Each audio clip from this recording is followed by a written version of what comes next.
제1일장 마지막 약속. 새벽 공기가 유리알처럼 투명하고 차갑게 내려앉은 병실. 그곳에서 그는 아내의 마지막 숨결을 세고 있었습니다. 여든 해를 견뎌낸 그의 손등은 가을 낙엽처럼 얇아져 있었고 세월이 한 획 한 획 새겨놓은 주름 사이로 떨림이 스며들고 있었습니다.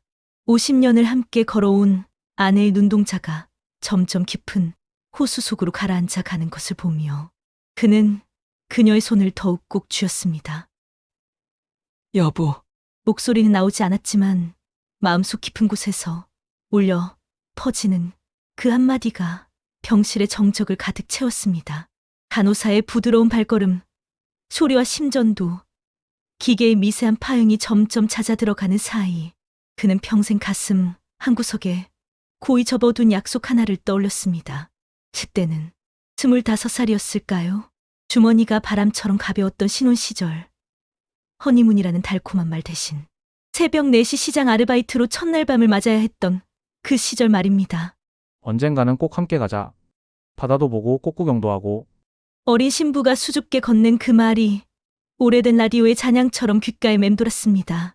장례식은 마을 교회에서 소박하게 치러졌습니다. 오후의 구름 사이로 스며드는 종소리가 하늘을 울렸고 조문객들은 따뜻한 국밥 한 그릇으로 말없는 위로를 건네주었습니다. 고생 많으셨습니다. 참 좋은 분이셨는데. 익숙한 인사들이 겨울 바람에 흩어져 갔습니다. 집으로 돌아온 그는 현관 앞에서 한참을 멈춰 섰습니다. 신발끈을 풀 힘조차 없이 빈 집의 무게가 어깨를 짓누르고 있었습니다. 거실로 들어서자 벽시계의 초침 소리가 유독 크게 들렸습니다. 똑딱, 똑딱. 마치 혼자 남은 심장박동 같았습니다. 식탁 위에는 아내가 생전에 늘 곁에 두었던 일기장이 놓여 있었습니다. 표지 모서리가 손때로 까맣게 달아 있었고 50년의 시간이 고스란히 스며 있었습니다. 떨리는 손으로 첫 장을 넘기자 빛바랜 글씨들이 작은 속삭임처럼 되살아났습니다. 오늘도 여행 잡지를 봤다. 제주도 유채꽃밭이 참 예쁘더라. 언젠가 여보와 함께 라벤더 향이 좋다는 태안의 꽃밭. 사진만 봐도 마음이 평화로워진다. 부산 해운대에서 일출을 보면 어떨까? 여보 손을 꼭 잡고. 페이지를 넘길 때마다 가고 싶었던 곳들의 이름이 조용히 모습을 드러냈습니다. 그는 그 이름들을 손끝으로 조심스럽게 어루만지며 목이 메어 한참을 말할 수 없었습니다. 해질녘 부엌 창문을 스치는 저녁 바람이 레이스 커튼을 살랑거렸습니다. 그 작은 움직임이 마치 아내가 이제 가도 괜찮다고 손짓하는 것만 같았습니다. 그래, 이제 그만 미뤄야지. 혼잣말이 빈 집에 울렸습니다. 서랍맨 아래에서 오래된 여행 가방을 꺼냈습니다. 결혼 선물로 받았던 그 가방은 한 번도 여행을 떠나지 못한 채 먼지만 쌓여 있었습니다. 지퍼를 조심스럽게 당기자 오래된 첫 냄새와 함께 신혼 시절의 설렘이 희미하게 되살아나는 듯했습니다. 가장 먼저 넣은 것은 침대맡에 두었던 액자 속 사진이었습니다.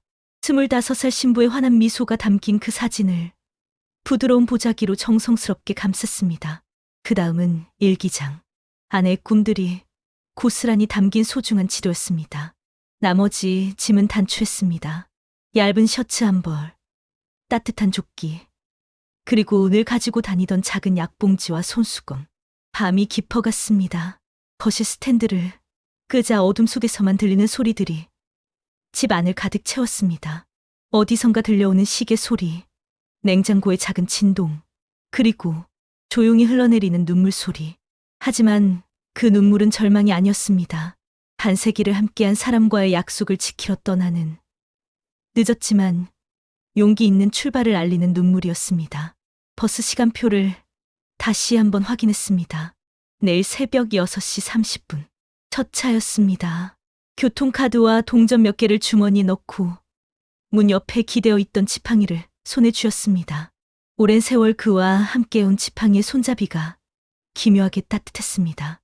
그에게 이번 출발은 단순한 여행이 아니었습니다. 평생의 동반자에게 했던 약속을 지키는 성스러운 순례였습니다. 혼자 떠나지만 혼자 걷지 않을 것이라는 다짐이 가슴 깊은 곳에서 조용히 빛나고 있었습니다. 가방 속 사진이, 일기장 속 꿈들이 그리고 50년간 쌓아온 사랑이 함께할 테니까요. 새벽 하늘이 우유빛으로 밝아오기 직전 그는 식탁 위에 작은 메모 한 장을 남겨두었습니다. 이웃 박 씨께 며칠 집을 비웁니다. 돌아오면 들려드릴 이야기가 정말 많을 것 같습니다. 고맙습니다. 신발끈을 천천히 조이고 깊게 숨을 들이마셨습니다. 두 손으로 가방 손잡이를 꼭 잡자 마음이 한결 단단해졌습니다. 그때였습니다. 거실 벽 시계가 맑고 깊은 종소리로 6번을 울렸습니다. 떠날 시간이었습니다. 문을 열며 그는 중얼거렸습니다. 여보야, 이제 우리 약속 지키러 가자. 첫 번째 발걸음이 새벽을 깨웠습니다. 제2장 잃어버린 시간의 무게. 새벽 첫 차가 지나간 뒤 마을 정류장에는 차가운 바람만 맴돌고 있었습니다. 작은 여운 가방을 든 그는 잠시 눈을 감았습니다. 50년 된 가방 손잡이의 까칠한 감촉이 손바닥을 파고들었는데 그것이 묘하게도 세월에 거칠어진 아내의 손과 닮아 있었습니다. 어머, 손이 왜 이렇게 거칠어졌나? 생전에 아내가 자신의 손을 바라보며 했던 말이 귓가에 맴돌았습니다. 버스가 도착했습니다. 그는 조심스럽게 발을 옮겨 텅 빈 좌석에 앉았습니다. 창가 자리에서 유리창에 이마를 대니 창밖 풍경이 아련하게 흔들렸습니다. 농지와 들판, 세월의 흔적이 묻은 전봇대들이 차례로 스쳐 지나갔습니다. 그 정겨운 풍경 사이사이로 젊은 날의 기억들이 불쑥불쑥 떠올랐습니다. 30을 갓 넘겼을 때의 어느 봄날이었습니다. 꽃집 앞에서 아내가 환한 미소를 지으며 말했지요. 여보, 언젠가 바닷가에서 새하얀 조개 껍데기를 주워서 우리 집 창가에 놓아요. 그러면 냄새가 날 것 같아서. 그때 그의 주머니 속에는 동전 몇 개뿐이었습니다. 집세와 병 등 부모님의 약값으로 손발이 묶여있던 시절. 신혼여행은 구름 위의 꿈이었고 둘은 하루하루를 견뎌내는데 온 힘을 쏟아야 했습니다. 하지만 아내는 불평하지 않았습니다. 새벽 4시면 함께 장에 나가 차가운 생선을 손질하면서도 오히려 더 크게 웃어주었습니다. 괜찮아요. 여보, 우리한테는 시간이 많아요.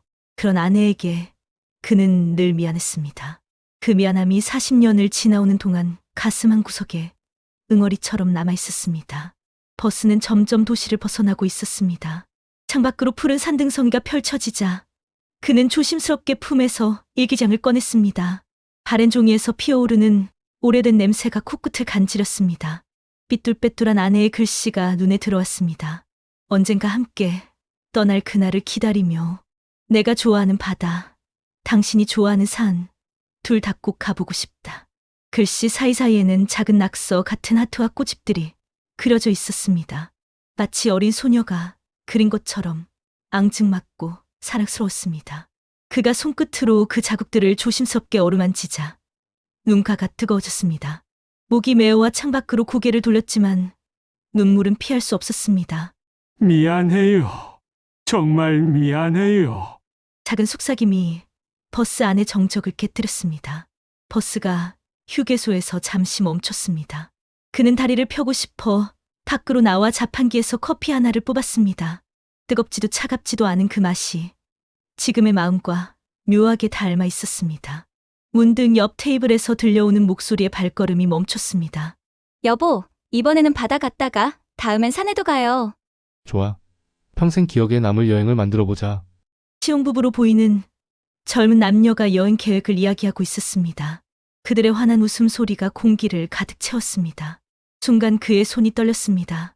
50년 전 자신과 아내가 주고받았던 똑같은 말들이 겹쳐지며 가슴이 철렁 내려앉았습니다. 커피잔을 조용히 테이블에 내려놓으며 그는 중얼거렸습니다. 그래, 당신 말이 맞았어요. 시간이 우리를 기다려주지 않으니까 이제라도 가야죠요. 젊은 부부를 바라보는 그의 눈빛에는 부러움이 아닌 따뜻한 축복이 담겨 있었습니다. 다시 버스에 올라 자리에 앉은 그는 사진을 꺼내 무릎 위에 놓았습니다. 25살 아내의 해맑은 웃음이 그를 바라보고 있었습니다. 마치 대화를 나누듯 그는 사진을 향해 조용히 말했습니다. 여보야, 오늘이 우리가 첫 발걸음을 떼는 날이에요. 너무 늦어서 미안해요. 정말 미안해요. 목소리가 떨렸지만 그 속에는 단단한 결심이 스며 있었습니다. 하지만 당신이 꿈꿨던 곳들 꼭 다 가볼게요. 우리 둘이 함께요. 그때였습니다. 창밖에서 붉은 석양빛이 스며들어 사진 위에 부드럽게 내려앉았습니다. 순간 사진 속 아내의 미소가 더욱 환해 보였습니다. 마치 고마워요. 여보라고 말하는 것만 같았습니다. 버스는 점점 목적지에 가까워지고 있었습니다. 그의 마음은 묘했습니다. 오래 묵혀둔 빚을 갚으러 가는 등 무거우면서도 동시에 깃털처럼 가벼웠습니다. 창밖으로 산들이 점점 가까워지고 있었습니다. 아내가 그토록 가보고 싶어 했던 그 산들이. 이제 시작이네요. 그는 사진을 가슴에 꼭 안고 첫 번째 목적지를 향해 달려가는 버스 안에서 조용히 미소 지었습니다. 반세기를 기다려온 여행이 이제 막 시작되고 있었습니다. 제3장 첫 발걸음, 바닷가. 버스에서 내린 순간 바닷바람이 그의 뺨을 부드럽게 어루만졌습니다. 50년을 기다려온 바로 그 바다였습니다. 파도는 거친 숨결처럼 부서졌다가 다시 일어섰고 짭조름한 바다 향이 깊숙이 폐부를 파고들었습니다. 그 향에 취한 듯 그는 한참을 그 자리에 서 있었습니다. 파란 수평선을 바라보는 순간 오래전 아내의 환한 얼굴이 문 앞에 겹쳐 보였습니다. 여보, 바다가 보고 싶어요. 끝없이 넓은 바다를. 신혼 시절 라디오에서 흘러나오는 바다 이야기에 눈을 반짝이던 아내의 모습이 선명하게 되살아났습니다. 그때 약속했던 그 풍경이 지금 바로 눈앞에 펼쳐져 있었습니다. 가슴이 벅차올라 눈물이 주르르 흘러내렸습니다. 그는 조심스럽게 모래사장 위를 걸었습니다. 지팡이 끝이 바스락거리는 모래의 작은 점을 찍을 때마다 그 옆으로 그의 발자국이 길게 이어졌습니다. 두 개의 발자국이 아니라 하나뿐인 것이 아쉬웠지만 마음속으로는 아내가 나란히 걷고 있다고 느껴졌습니다. 품에서 사진을 꺼내 손바닥 위에 조심스럽게 올려두었습니다. 푸른 바다를 배경으로 사진 속 아내와 마주 보았습니다. 25살의 그녀는 여전히 환하게 웃고 있었습니다. 여보, 목소리가 떨렸습니다. 드디어 우리가 그토록 오고 싶었던 바다예요. 바닷바람이 사진을 살짝 흔들었습니다. 마치 아내가 고개를 끄덕이는 것만 같았습니다. 당신이 바로 옆에 있는 것 같아요. 정말로. 해변 벤치에 앉아 끝없이 펼쳐진 바다를 바라보았습니다. 파도가 밀려왔다가 빠져나가는 것을 보고 있자니 지나온 세월이 주마등처럼 스쳐 지나갔습니다. 아궁이 앞에서 밥을 짓던 아내, 밤늦게 바느질을 하던 아내, 아픈 시어머니를 간병하며 지쳐도 웃음을 잃지 않던 아내, 눈가에 눈물이 맺혔습니다. 하지만 그 눈물은 슬픔만이 아니었습니다. 함께 지내온 50년이 이 순간 선명하게 되살아나며 감사함과 그리움, 그리고 말할 수 없는 사랑이 뒤섞인 눈물이었습니다.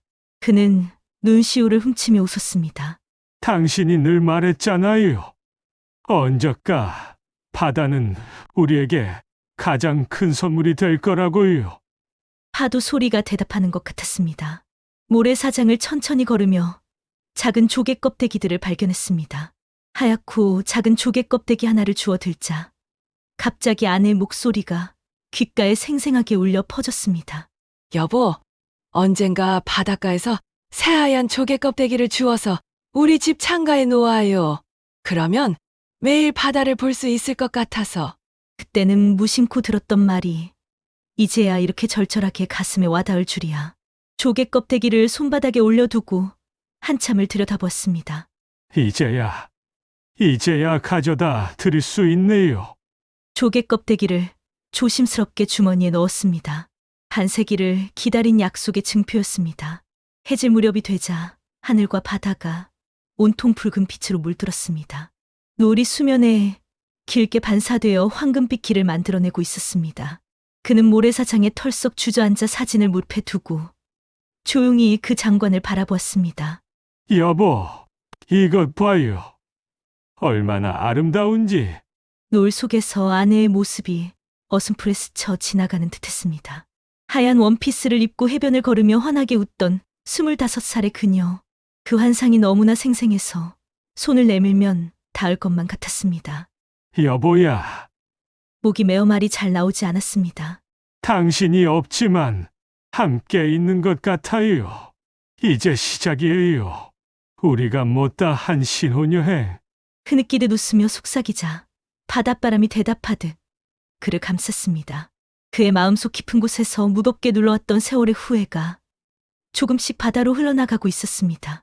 평생을 짓누르고 있던 미안함이 파도에 씻겨 나가는 모래처럼 사라지고 있었습니다. 바다는 그를 위로하듯 잔잔히 출렁였고 밤하늘에는 첫 별빛이 하나도 피어나고 있었습니다.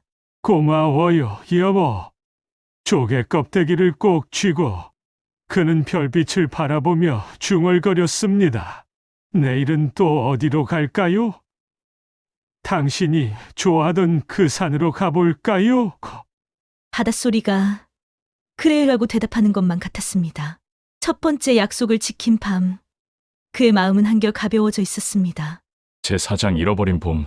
당 여행지는 온 마을이 꽃으로 뒤덮인 작은 시골 마을이었습니다. 버스에서 내린 순간 코끝을 간지리는 달콤한 꽃향기가 물결처럼 밀려왔습니다. 바람에 흔들리는 벚꽃잎들이 문송이처럼 흩날리며 그의 어깨와 머리 위로 살며시 내려앉았습니다. 그는 잠시 발을 멈추고 손바닥을 펼쳐 흩날리는 꽃잎을 받아들였습니다. 분홍빛 꽃잎이 그의 손바닥 위에서 살랑거렸습니다. 그 순간 젊은 날의 기억이 봄바람처럼 불어왔습니다. 30살 봄이었습니다. 아내가 부엌 창가에 서서 골목길의 벚나무를 바라보며 말했습니다. 여보, 언젠가 우리도 저런 꽃길을 함께 걸어요.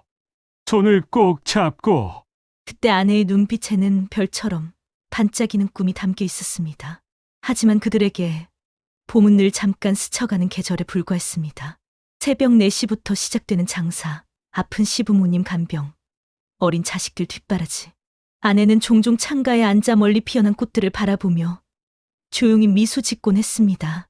그 미소가 그에게는 세상에서 가장 아름다운 꽃이었지만 정작 그는 그 미소와 함께 봄을 누릴 여유조차 없었습니다. 지금에서야 깊이 후회했습니다. 왜 그때 손을 잡고 나가지 못했을까? 마을 골목길을 따라 천천히 걸었습니다. 양쪽으로 흐드러지게 핀 꽃나무들이 터널을 만들어 그 아래를 걷는 것만으로도 마음이 설렜습니다. 문득 앞에서 젊은 연인들이 손을 꼭 잡고 사진을 찍으며 환하게 웃고 있었습니다. 자기야 예뻐. 우리 매년 봄마다 여기 와요. 그들의 웃음소리가 꽃잎과 뒤섞여 바람을 타고 흘러왔습니다. 순간 그의 가슴이 저릿하게 아려왔습니다. 저 자리에는 과거의 자신과 아내가 서 있어야 했는데 이제는 사진 속 모습으로만 남아있다는 현실이 너무도 선명했습니다. 그는 조심스럽게 사진을 꺼내 두 손으로 감싸주며 목소리를 낮춰 속삭였습니다. 여보야, 당신은 늘 내 인생의 봄이었어요. 제일 예쁜 꽃이었어요. 목이 메었습니다. 내가 이제야 늦게나마 이 길을 걷고 있네요. 꽃길을 더 깊숙이 걸어 들어가자 아이들이 뛰놀며 꽃잎을 뿌리고 웃어대는 모습이 보였습니다. 할아버지 예뻐요. 한 아이가 그에게 꽃잎 한 움큼을 건네며 환하게 웃었습니다. 그는 발걸음을 멈추고 그 순수한 웃음을 한참 바라보다가 저도 모르게 미소를 지었습니다. 행복은 멀리 있지 않았구나. 바로 이런 작은 순간들 속에 있었구나. 아내도 이런 걸 원했던 거였구나. 아이가 건넨 꽃잎을 소중히 받아든 그가 걸음을 옮길 때마다 바람은 더 많은 꽃잎을 그의 앞에 흩뿌리며 길을 열어주었습니다. 그것은 마치 아내가 환한 미소로 잘하고 있어요. 여보라고 말해주는 것 같았습니다. 길 끝자락의 나무 벤치에 앉았습니다. 그는 사진을 무릎에 조심스럽게 올려두고 꽃비를 맞으며 하늘을 올려다봤습니다. 분홍빛 꽃잎들이 하늘에서 춤추듯 내려오고 있었습니다. 그 꽃잎이 흩날리는 하늘 저편에서 아내가 환하게 웃으며 손을 흔드는 모습이 겹쳐졌습니다. 하얀 원피스를 입고 머리에는 꽃잎이 살며시 내려앉은 채로 여보야, 그 순간 그는 더 이상 눈물을 참을 수 없었습니다. 당신이 없다고 혼자라고 생각했는데 목소리가 떨렸습니다. 봄이 이렇게 당신을 데려와 주었네요. 눈물이 볼을 타고 주르르 흘러내렸습니다. 하지만 그 눈물은 단순한 슬픔이 아니었습니다. 가슴속 깊이 응어리져 있던 후회와 미안함, 그리움이 꽃잎과 함께 바람에 날려 보내지는 듯한 해방의 눈물이었습니다. 그는 울음을 삼키며 사진을 가슴에 꼭 끌어안았습니다. 꽃잎이 흩날리는 그 길 위에서 그는 더 이상 혼자가 아님을 온몸으로 느꼈습니다. 아내가 함께 걷고 있었습니다. 바람 속에, 꽃잎 속에, 그리고 그의 마음 속에. 고마워요, 여보. 이렇게 아름다운 봄을 선물해줘서. 벤치에서 일어선 그의 발걸음이 한결 가벼워져 있었습니다. 곧 또 다른 여정이 기다리고 있을 것입니다. 더 깊은 그리움이, 더 아픈 추억이 있을지도 모르지만 그는 멈추지 않을 것입니다. 아내와의 약속을 끝까지 지켜낼 것입니다. 꽃잎이 그의 뒤를 따라 흩날렸습니다. 마치 잘 가세요라고 인사하는 것처럼. 제5장 고독의 그림자. 꽃잎이 가득했던 마을을 떠난 지사흘째. 할아버지의 발걸음은 점점 무거워지고 있었습니다. 처음 여행을 시작할 때는 설렘으로 가득 차 있었습니다. 마치 새로운 세상을 발견한 것처럼. 하지만 여행이 길어질수록 몸은 지쳐갔고 혼자만의 여정이라는 현실이 한 걸음마다 묵직하게 내려앉았습니다. 작은 여관 방에 짐을 풀 때마다 느끼는 것은 적막한 고요뿐이었습니다. 발그락거리는 아내의 손길도 부드러운 그녀의 목소리도 없었습니다. 텅 빈 방 안에서 혼자 앉아 있으면 그 빈자리가 더욱 선명하게 다가왔습니다. 여보야, 당신이 없으니 이렇게 조용하네요. 혼잣말이 방 안에 울렸습니다. 저녁 무렵 근처 작은 식당에 들렀습니다. 문을 열고 들어서니 따뜻한 기운과 함께 정겨운 풍경이 펼쳐져 있었습니다. 커다란 테이블마다 가족 단위 손님들이 둘러앉아 저녁 식사를 즐기고 있었습니다. 엄마, 이거 맛있어. 아빠도 드셔봐요. 아이들이 웃음을 터뜨리면 부모들이 따라 웃었고 젊은 부부는 서로의 접시에 반찬을 덜어주며 즐겁게 이야기를 나누고 있었습니다. 그 광경을 바라보던 그는 손에 들린 숟가락을 천천히 테이블 위에 내려놓았습니다. 혼자 먹는 밥이 혼자 먹는 밥이 이렇게 쓰디쓴 맛일 줄은 몰랐습니다. 뜨끈한 국물조차 목을 타고 내려가지 않았습니다. 문득 아내와 마주 앉아 나누던 따뜻한 밥상이 떠올랐습니다. 여보, 입 안 되게 천천히 드세요. 당신도 많이 드세요. 너무 말랐어요.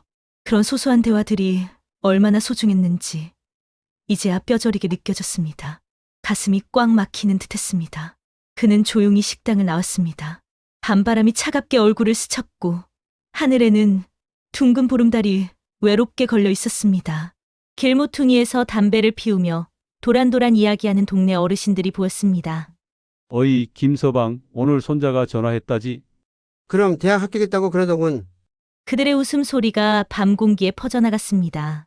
그 소리를 들으며 지나가는 그의 마음은 더욱 허전해졌습니다. 내가 왜 이 길을 걷고 있는 걸까요? 발걸음이 멈췄습니다. 품에서 아내의 사진을 꺼내 들었습니다. 가로등 불빛 아래서 그 미소를 바라보자 곧바로 눈시울이 뜨거워졌습니다. 그때 귓가에 아내의 목소리가 생생하게 들려왔습니다. 여보, 우리 꼭 다녀와야 해요. 약속이잖아요. 오래전에 들었던 목소리였지만 지금도 마치 바로 옆에서 속삭이는 것처럼 선명했습니다. 그래, 약속이었지. 숙소로 돌아온 그는 작은 창문 앞 의자에 앉아 한참 동안 바깥을 바라봤습니다. 바람에 흔들리는 나무 그림자가 방벽에 드리워졌습니다. 그 그림자는 마치 누군가 방 안을 조용히 서성이는 듯 보였습니다. 그 순간 그는 사진을 가슴에 꼭 끌어안으며 조용히 속삭였습니다. 여보야, 당신 없이는 모든 게 이렇게 공허해요. 목소리가 떨렸습니다. 밥도 혼자 먹으니 맛이 없고 예쁜 걸 봐도 혼자 보니 외로워요. 눈물이 볼을 타고 흘러내렸습니다. 그래도 내가 가야겠죠. 당신이 그토록 바라던 길이니까요. 달빛이 창문을 통해 들어와 그의 어깨를 비추고 있었습니다. 밤이 깊어지자 몸은 지쳤지만 마음은 오히려 더 또렷해졌습니다. 그는 이 여정의 진짜 의미를 깨닫고 있었습니다. 이것은 단순한 여행이 아니었습니다. 아내에게 했던 약속을 지키는 길이자 평생 미뤄뒀던 사랑의 빚을 갚아나가는 길이었습니다. 혼자여서 힘들었지만 동시에 아내가 함께 걷고 있다는 위안이 마음 깊숙이 스며들고 있었습니다. 침대에 누워 천장을 바라보며 그는 다시 한번 다짐했습니다. 여보, 남은 길이 아무리 험해요. 당신이 지켜보고 있다는 그 믿음 하나로 끝까지 갈게요. 사진을 가슴에 얹고 눈을 감았습니다. 꿈에서라도 아내를 만날 수 있기를. 새벽이 밝아오자 그는 다시 여행 가방을 챙겼습니다. 지팡이를 단단히 붙잡고 일어서니 어젯밤의 외로움이 조금은 가셨습니다. 거울에 비친 자신을 보며 중얼거렸습니다. 오늘도 우리 함께 가볼까요, 여? 문을 열고 나서는 그의 뒷모습에는 어제보다 더 단단한 의지가 서려 있었습니다. 고독은 여전했지만 그 고독마저도 사랑하는 이와 나누는 것이라면 견딜 수 있었습니다. 제6장 갈등의 절정. 새벽 공기가 유난히 차가운 날이었습니다. 그는 산자락 앞에 서서 고개를 들어 높은 정상을 올려다봤습니다. 90살 나이에 이 높은 산을 오른다는 것. 무모한 일이라는 생각이 스쳤습니다. 하지만 아내가 젊은 시절 늘 말하곤 했던 그 소망이 귓가에 울려 퍼졌습니다. 여보, 언젠가 꼭 저 산 정상에 올라가 봅시다. 거기서 내려다보는 세상이 어떨지 궁금해요. 그때 아내의 눈빛에는 별빛 같은 꿈이 반짝이고 있었습니다. 그래, 약속이었지. 지팡이를 꽉 쥐고 첫걸음을 내디뎠습니다. 산길은 생각보다 훨씬 험했습니다. 지팡이의 의지에 한 걸음씩 내디딜 때마다 숨은 거칠어졌고 다리는 금세 무거운 납덩이처럼 굳어갔습니다. 아허. 가쁜 숨소리만 산속에 울렸습니다. 작은 돌멩이가 지팡이 밑에서 미끄러지면 그는 위태롭게 비틀거렸고 이마에 맺힌 땀이 식으며 온몸에 한기가 스며들었습니다. 산새 소리조차 멀게 느껴질 만큼 고독한 길이었습니다. 1시간쯤 올랐을까요? 그는 길가의 바위에 털썩 주저앉았습니다. 가쁜 숨을 몰아쉬며 떨리는 목소리로 중얼거렸습니다. 여보, 정말 끝까지 갈 수 있을까요? 80살이 넘은 몸으로 이 높은 산을 혼자서 순간 포기하고 싶다는 생각이 스쳤습니다. 그때였습니다.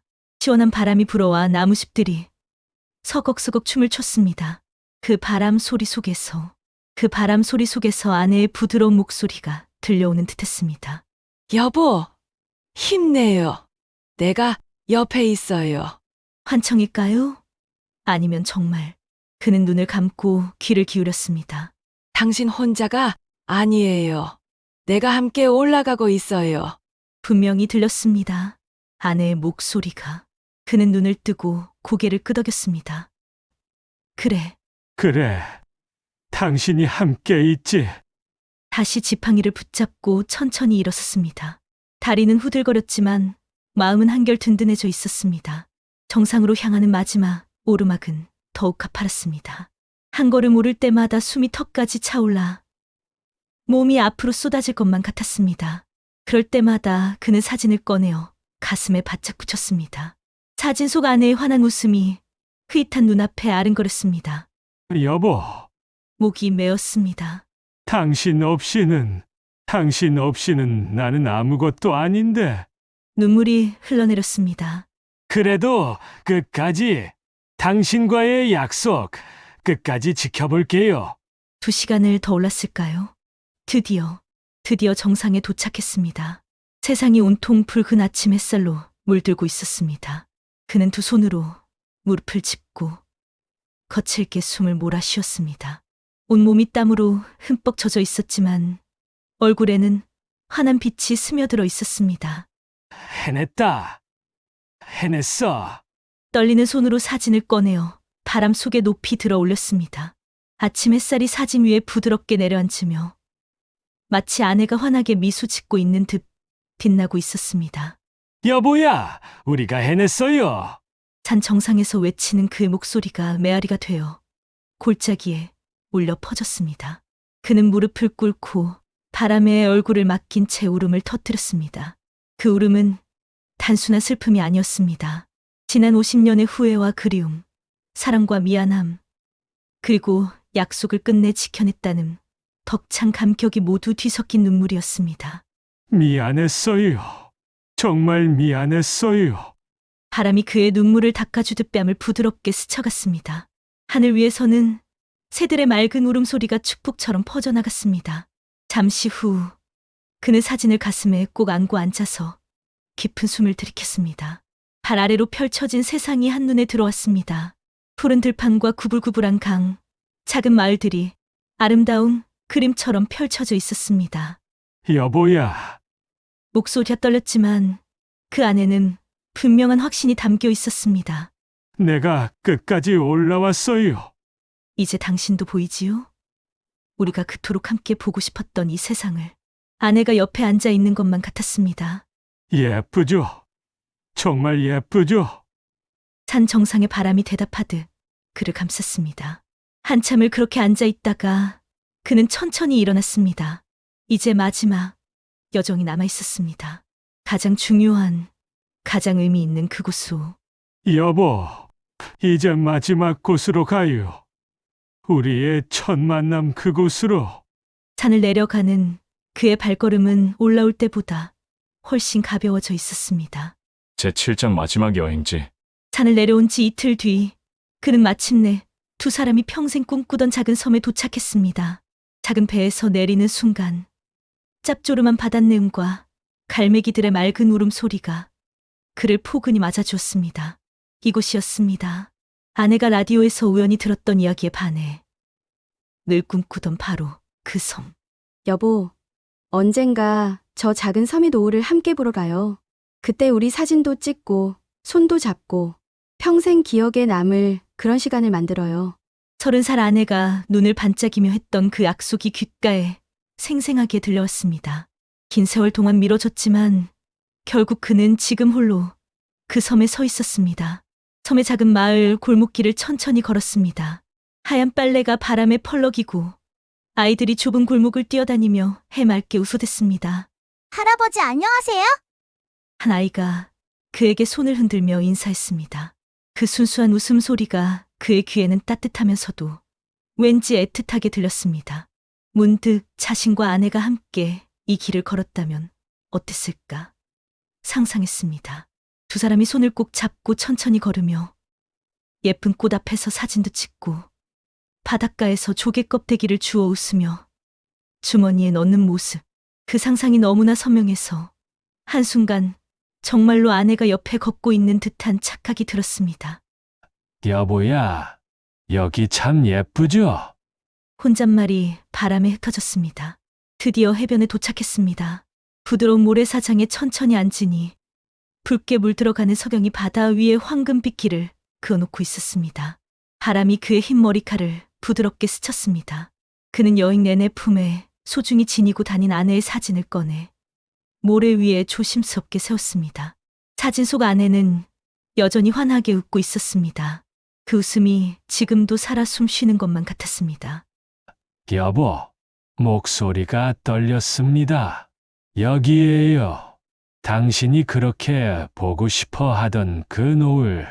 우리가 끝내 함께 오지 못한 그곳에 이제라도 왔습니다. 석양이 사진을 비춰주고 있었습니다. 마치 아내가 정말로 그 노을을 바라보고 있는 것처럼. 주변에는 연인들과 가족들이 삼삼오오 모여 앉아 있었습니다. 젊은 연인들은 손을 꼭 잡고 노을을 바라보며 사랑을 속삭이고, 가족들은 아이들과 함께 사진을 찍으며 웃어댔습니다. 자기야, 너무 예쁘다. 아빠, 우리도 사진 찍어요. 그들의 행복한 목소리가 바람을 타고 흘러왔습니다. 그 광경 속에서 홀로 앉아있는 그의 모습은 다소 외로워 보였을지도 모릅니다. 하지만 그의 얼굴에는 따뜻한 미소가 번지고 있었습니다. 그는 혼자가 아니었기 때문입니다. 그의 옆에는, 그의 마음속에는 늘 아내가 함께 있다는 확신이 가득했습니다. 우리도 함께 보고 있죠, 여보? 파도가 살며시 밀려와 사진 밑모래를 적셨습니다. 그는 재빨리 사진을 두 손으로 감싸 안고 가슴에 품었습니다. 아, 젖으면 안 되는데. 사진을 닦으며 미안한 듯 중얼거렸습니다. 석양빛이 그의 눈에 스며들어 눈물이 고였습니다. 하지만 그 눈물은 슬픔의 눈물이 아니었습니다. 50년의 그리움 끝에서 피어난 깊은 감사의 눈물이었습니다. 여보야, 이렇게라도 당신과 함께하니까 마음이 이렇게 가득 차네요. 그의 속삭임이 파도 소리와 어우러져 바다 위로 흘러갔습니다. 늦었지만, 정말 늦었지만, 우리 약속 지켰어요. 그때였습니다. 저녁 바람 사이로 아내의 환영이 스쳐 지나가는 듯했습니다. 붉은 노을 속에 하얀 옷을 입은 아내가 서서 환하게 미소 지으며 손을 흔드는 모습. 여보, 그는 가만히 눈을 감고 그 환영을 마음에 깊이 새겼습니다. 바람이 고마워요 라고 속삭이는 것만 같았습니다. 노을은 점점 짙어져 바다와 하늘의 경계를 붉게 물들이고 있었습니다. 그 아름다운 광경을 바라보며 그는 깨달았습니다. 사랑은 죽음으로도 끝나지 않는다는 것을, 진정한 사랑은 이렇게 계속되는 것이라는 것을. 여보, 사랑해요. 영원히 사랑해요. 바다가 그 고백을 받아주는 듯 파도가 더욱 부드럽게 해변을 어루만졌습니다. 이제 마지막 순간이 다가오고 있었습니다. 50년 사랑의 완성이, 제8장 사랑의 완성. 붉은 석양이 바다 끝으로 사라지자 섬의 해변은 고요한 어둠에 잠겼습니다. 모래사장 위에 앉아있던 그는 사진을 두 손으로 감싸 쥔 채 한동안 움직이지 않았습니다. 파도는 잔잔히 밀려왔다가 물러갔고 바람은 그의 흰 머리칼 사이를 부드럽게 스쳤습니다. 그 순간 그는 마치 아내의 손길이 자신의 머리를 쓰다듬는 듯한 착각에 젖었습니다. 눈가에 맺힌 눈물이 천천히 뺨을 타고 흘러내렸지만 이번에는 참지 않았습니다. 그는 그대로 울음을 터뜨렸습니다. 그 울음은 단순히 슬픔이 아니었어요. 수십 년 동안 품어온 미안함, 그리움, 그리고 마침내 약속을 지켜냈다는 안도의 감정이 뒤섞인 눈물이었습니다. 한참을 흐느낀 뒤 그는 사진을 가슴에 꼭 안았습니다. 그리고 아주 낮은 목소리로 속삭였습니다. 여보, 이제야 약속을 지켰습니다. 늦어서 미안합니다. 하지만 이렇게라도 함께한 신혼여행 참 행복했습니다. 그의 말은 바람에 실려 어둠 속으로 흩어졌지만 그 순간 그는 분명히 입겼습니다. 옆에서 아내가 따뜻하게 웃으며 자신을 바라보고 있다는 것을. 바다 위에는 별빛이 하나둘 피어나고 있었습니다. 그는 하늘을 올려다보며 다시 속삭였습니다. 당신 덕분에 오늘까지 살아올 수 있었어요. 당신이 내 곁에 없었다면 나는 벌써 길을 잃었을 겁니다. 여보, 고맙습니다. 그 말과 함께 그의 눈에서는 또다시 눈물이 흘러내렸습니다. 하지만 이번 눈물은 고통이 아니라 마침내 채워진 사랑의 눈물이었습니다. 그는 천천히 자리에서 일어나 사진을 가슴에 품었습니다. 그리고 바다 쪽으로 마지막 인사를 하듯 고개를 숙였습니다. 파도가 마치 대답하듯 더 크게 부서져 올라왔고 그 소리에 그는 작은 미소를 지었습니다. 이제 됐습니다. 여보, 이제는 내가 혼자가 아니란 걸 알겠어요. 당신은 늘 내 안에 있으니까요. 카메라는 멀리서 그의 뒷모습을 담습니다. 할아버지 옆에는 붉은 노을빛 속에서 아내의 환영이 함께 서 있는 듯 보입니다. 두 사람은 나란히 앉아 바다를 바라보고 있고 그 장면은 낯이 신혼여행을 떠난 부부의 모습처럼 평화롭습니다. 그렇게 여든의 신혼여행은 끝났습니다. 그러나 그것은 결코 끝이 아니었습니다. 그에게 이번 여행은 아내와의 마지막 약속을 지켜낸 시간이자 앞으로도 함께 살아가겠다는 다짐이었기 때문입니다. 파도 소리가 점점 멀어지고 화면은 서서히 어둠 속으로 사라지며 마침내 이야기는 막을 내립니다.